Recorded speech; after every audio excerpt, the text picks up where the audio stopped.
All right, good afternoon, Miss Gordon. We are up here on your roof to do some investigative research regarding the wrapping of the underlayment, which is required by the Tamco manufacturer whose roofing system is who you have installed. And they got their guidance from the American Manufacturer of Roofing, or American Roofing Manufacturer Association, otherwise known as ARMA. And what they require is wrapping of all non-vented hips and ridges from one slope to the adjacent slope at a minimum of 6 inches. So for all intents and purposes, we're working on the rear slope. So I will annotate that as B. I will go over here. And what we have in question is currently all of the rear slope is addressed to be replaced. So this is the rear slope. This is actually the front slope. I didn't want to work on the front slope and damage occur, and then we're doing things that that could potentially happen, and now we be liable for the front slope. So we're working on a slope that's already been approved to show the repairability and the feasibility of actually removing all of these nails without damaging a shingle or the underlayment that's below it. So again, this is going to be the front slope. This is the back slope. I went ahead and removed an entire course of shingles, nails, or ridge cap. So that way we can do this. I would like to point out on the existing shingles, and I'm going to do one removal right here on camera. The material transfer on both sides have now compromised both shingles. So if we replace this back slope, when we install new ridge cap on this front slope, that ridge cap won't seal back down because of the material transfer when I remove those shingles.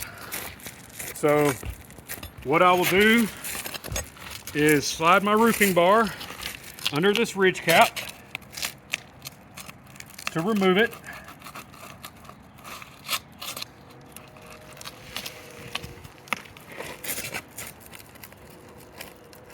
Okay, you can see how those nails are just pulling through. I'm trying to be as delicate as possible. It's just glued down really well where this sealant strip was, which is also where the nails are.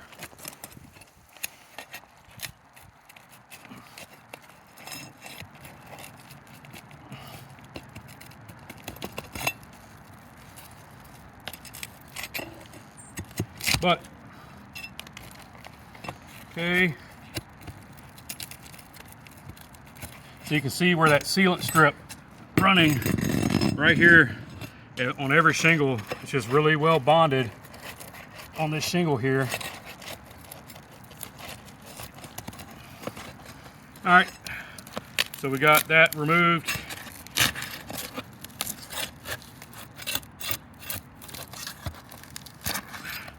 Okay, so again, heavy material transfer on both sides along with the nails. So where I'm going to start here is right here. Again, this is simulated as the front slope. I'm going to do a total count on one shingle, how many nails we're going to have to remove without damaging this shingle.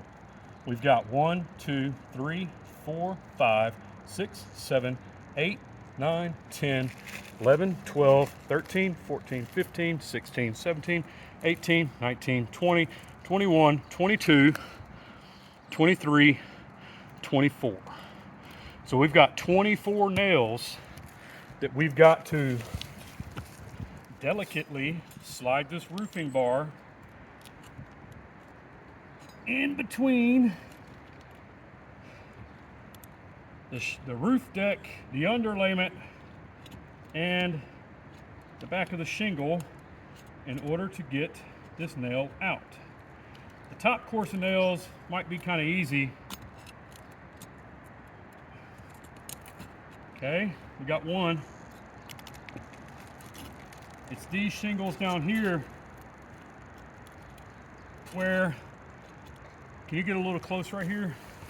What's happening is I pull that shingle out, it starts to pull through, and now we have a very large hole that water could intrude in.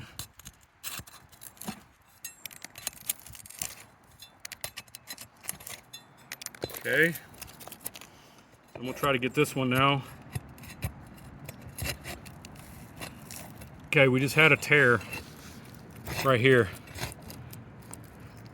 So that's, the shingle's been compromised. It's trying to get the nail out. So we've got one tear.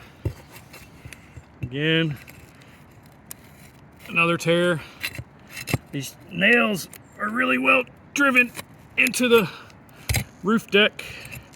They bit really well. Oh. Okay.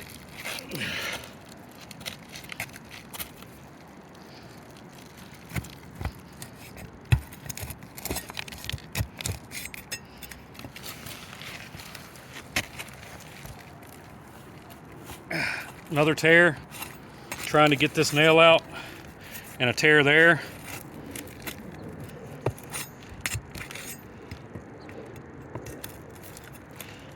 Nail pull through there, along with a tear. Whew. Almost slipped.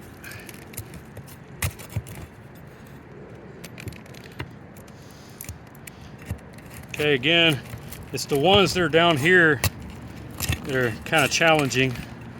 But again, you can just see how that, another tear.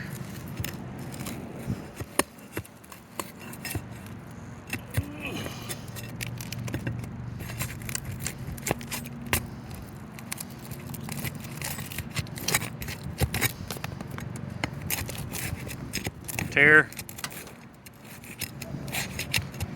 That nail's just really in there really well, and it's actually damaging two shingles, because this course of shingles had another course nailed below it.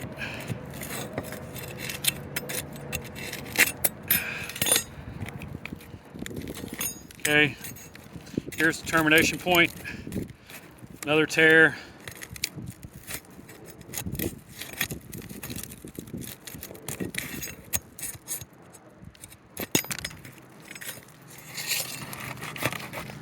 Okay, so on this, let me walk down here and grab this truck. That was just one shingle that had multiple failure points during the nail removal. Had a tear there, tear there, had a tear there, had a tear here, had a tear here, tear here, tear here, tear there. So that's one shingle that would require replacement, because the IRC Chapter 9, Section R904.5 specifically states that aggregate material may not be reused. The same shingle that is required to be replacement on the rear of the home, Miss Gordon, would now require to be replaced on the front of the home. And we've already identified through your insurance carrier's ITIL that the shingle is no longer produced in this size as well as color pattern. So we can't mix and match non-compatible materials, as well as Tennessee is a matching state, so all repairs must look reasonable and uniform in appearance. Based on the failure of that one shingle there, we're going to go ahead and count the shingles on the front. So we have 1, 2, 3, 4, 5, 6, 7, 8, 9, 10, 11, 12, 13, 14. So based on the assessment and investigative measures on this ridge over here, 15 shingles. 15. One shingle, removing the nails in order to properly wrap the ridge with underlayment as the manufacturer and armor requires. Damage one shingle. Theoretically, 15 shingles would be damaged on the front of the home, requiring replacement. And again, mixing and matching of non-compatible materials and non-matching materials is not allowed. Thank you, Ms. Gordon.